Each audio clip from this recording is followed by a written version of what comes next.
Good morning, HOD Professor A.K. Chaturvedi sir, my seminar guide Khandelwal sir, seminar coordinator D.P. Sharma sir, faculty members, examiners and batchmates. I am Mohit Khandelwal, pursuing my BTech from Rajasthan University Department of Mechanical Engineering, Rajasthan Technical University, Kota, Rajasthan. Today I am here to present the topic of my seminar presentation on fundamentals of additive manufacturing under the guidance of Khandelwal sir. So let's start with the first slide. Firstly, an introduction of additive manufacturing.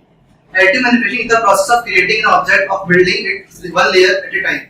It is the opposite of subtractive manufacturing, in which an object is created by cutting away a solid block of material until the final concept is complete. It was introduced by Hide Kodamba in 1980. Now, why it is required? Additive manufacturing can overcome the limitation of traditional manufacturing methods to create highly complex parts with improved functionality. One example is the traditional manufacturing of injection molds. With the new design possibilities afforded by 3D printing, engineers can produce lightweight parts in part by optimizing the distribution of materials, leading to substantial material savings. This can be achieved in part thanks to advanced software like topology, optimization, tools like generative design and data structures. Parts consolidation is another game-changing design benefit of additive manufacturing. With traditional manufacturing, multiple components must be produced and then subsequently assembled to create the final parts. Advancement in materials research have led to the exciting development of new materials. Consequently, unique 3D printing materials have been developed that would be difficult to machine or mold, such as TPU filaments and metal superalloy powders. 3D printing enables quick and multiple design iteration at no cost, taking customization possibilities to new heights. And as additive manufacturing creates parts directly from digital files, the manufacturing process significantly accelerated. Now, steps of additive manufacturing. In it, CAD software is used to design a model, and then pre-processing, printing and post-processing are done. Now, classification of additive manufacturing. AM can be classified into different categories like wet photopolymerization, material jetting, fused deposition modeling, sheet lamination, powder bed fusion, directly energy deposition. Now, wet photopolymerization process.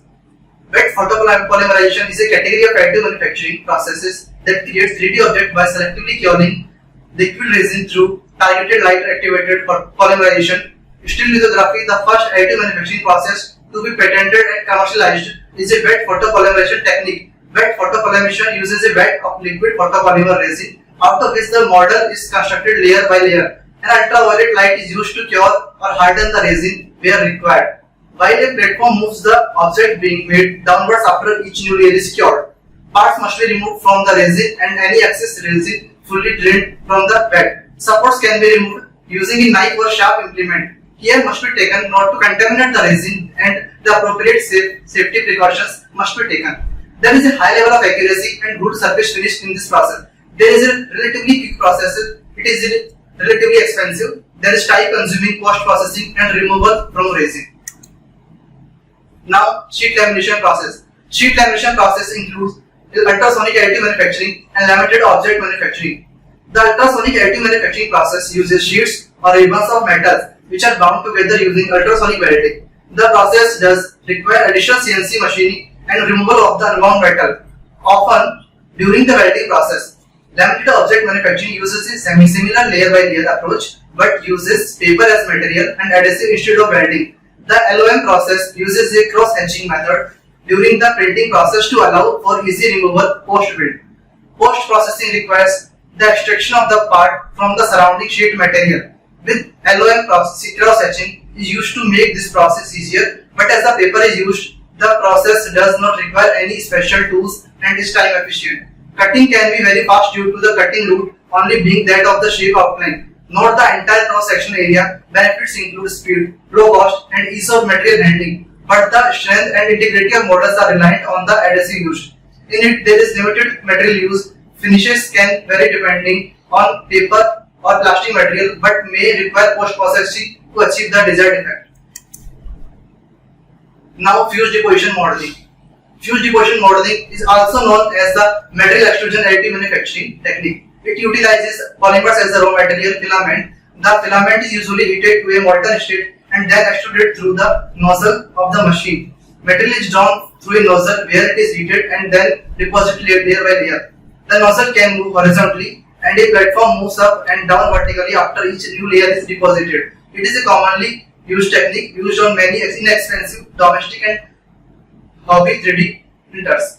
The most effective FDM printing processing techniques are sanding, gluing, welding, vapor smoothing, polishing, priming, painting, and electroprinting. Sanding is the most critical part of post-processing technique. ABS plastic can be used, which has good structural properties and is easily accessible. It is a widespread and inexpensive process. Accuracy and speeds are low when compared to other processes, and the accuracy of the final model is limited to material nozzle thickness. The nozzle radius limits and reduces the final quality. The constant pressure of material is required to increase the quality of the finish. Now, powder bed fusion. Powder bed fusion is an additive manufacturing or 3D printing technology that uses a heat source or laser to center or fuse atomized powder particles. The powder bed fusion process includes the following commonly used printing techniques like direct metal sintering, electron beam melting, selective heat sintering, and selectively laser melting and selective laser sintering process. Post-processing requirements include removing excess powder and further cleaning and CNC work. An advantage and common aim of post-processing are to increase the density and therefore the structural strength of part. Relatively inexpensive, suitable for visual models and prototypes, ability to integrate technology on a small scale, powder acts as integrated support structure, large range of material options. Relatively slow speeds, lack of structural properties in materials, size limitations, high power uses, finishes dependent on powder grade, size. These are the disadvantages. Now, direct energy deposition. Direct energy deposition is a type of additive manufacturing process in which focused thermal energy is used to fuse materials by melting as they are being deposited.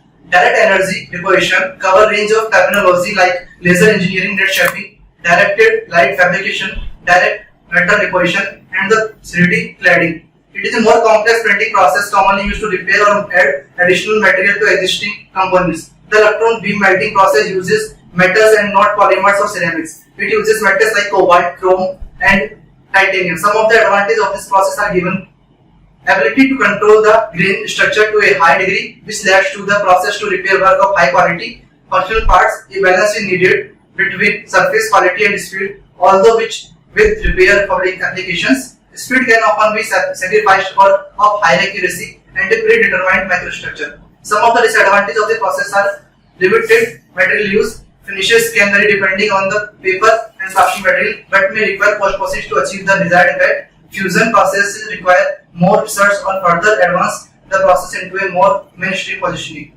Now, material jetting. Material jetting is a type of additive manufacturing in which droplets of build and support materials are selectively jetted on the build platform and cured by either ultraviolet light or heat to form a 3D object.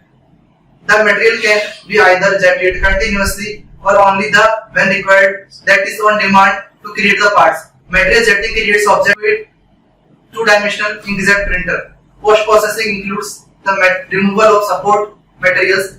Support materials can be removed using a sodium hydroxide solution or water jet. Due to high accuracy of the process technology, the level of post-processing required to enhance the properties is limited, and the functional and aesthetics quality of a part are largely determined during the printing stage. Some of the advantages of this process are given. The process benefits from higher accuracy of deposition of droplets, and therefore there is a low waste. The process allows for multiple material parts and colors under one process. Some of the disadvantages of the process are given. A high accuracy can be achieved, but materials are limited and only polymers and waxes can be used. Support materials are often required. Now, applications of additive manufacturing. In the automotive industry, 3D printing allows for more efficient gear model design and production using industrial 3D printing software, and this software enables designers to create printable designs, which are the first crucial steps in creating 3D printing automobile parts and the core of the printing process. The aerospace industry has been using additive manufacturing for many applications, from aircraft and helicopter parts to engineers and turbines. 3D technologies save time and money to create stronger, more efficient components. EM has improved part performance, reduced weight, and has helped to remove design and production constraints. The toy industry deals with the various plastic parts for children's toys, but also with more and more customized models for cars, planes, trains, even for adults. These models require fine details and sensitive scaling. Handling small details differently from larger ones, depending on the skill, different additive manufacturing processes are more suitable than others. For sandcasting processes, additive manufacturing provides support of two trades. First, the digitalization of the entire process, and the second, the rising complexity of cost process that requires precision, filigree, cores, and cavities. Today's foundry process chain is completely CAD based and all data can be obtained directly from the CAD model. With additive manufacturing process, the core and cavities that produce high precision parts can be made in any desired quantity directly from the digital data. Architects usually present their creative ideas with scale models. Since they are working with 3D design programs, the 3D data needed of additive manufacturing are directly available, and the models making can be significantly improved by the use of additive manufacturing models or models with elements. Laser sintering was chosen to create a detailed model as well as to ensure a practical level of solidity that prevents it from being damaging by touching. Advantages of AM. It has a real shape making ability. It means real shape can be manufactured by additive manufacturing. Manufacturing and assembly can be done in one piece. There is an inventory stock reduction. By using additive manufacturing, there is no need of inventory. There are also part flexibility and supply chain improvements. Disadvantage of AM. There is a high production cost, slow build rates, considerable effort required for application design, and limited component size. Using lasers can cause health hazards and is expensive in additive manufacturing. Now conclusion. It is the process of joining materials to make objects from 3D model data, usually layer by layer. It has many advantages over traditional manufacturing process. There is different type of application in industries like medical, toy, and automotive. It exclusively allows customer to design their parts. Now future scope. 3D printing uses for jigs and fixtures and tooling based production, and production parts has grown remarkably over the last few years. In that time, the heavy equipment and industries have seen the highest adoption of use cases for jigs, fixtures, and tooling. Healthcare has been the biggest adopter of this production. And the orthopedics and industrial machines industries have seen the highest adoption rates in using 3D printing for production parts. Globally, supply chains can be predictably, it can be learned from the COVID pandemic situations. Historically, supply chain management has focused on cost and efficiencies at the expense of resiliency. A prevailing customer trend transferring numerous industries is a desire for customized products. Rather than purchasing an item that was made through mass production, customers are more frequently wanting a product that is created for them, specifically redefine their tastes and preference. While increasing investment in the additive manufacturing ecosystem are fueling growth, none can think the significance of the materials can be overstated. Outside of the high cost of the equipment, and next big barrier is the materials and closed additive manufacturing ecosystem, which have stymied the 3D printing industry's growth. Numerous types of 3D printing materials are on the market today, but few are advanced enough to meet the quality or regulatory requirements of industries. Finally, two of the key tenets of additive manufacturing are sustainability and conservation. One of the intrinsic benefits is that scrap metal is reduced, if not eliminated. Aside from reducing waste, 3D printing also conserves energy. The Metal Powder Industries Federation did a study that listed 17 steps required to produce a drug. Here, using subtractive manufacturing versus the 6th step of manufacture the same product with additive manufacturing. Any questions? In future scope, you have mentioned jigs and fixtures. What is the difference between jigs and fixtures? The major difference between jig and fixture is that jig is a type of tool used to control the location or motion of another tool, whereas fixture is support or work holding device used to hold work in place. In metal and wood working, both jigs and fixtures are essentially tool used. Thank you. Have a good day.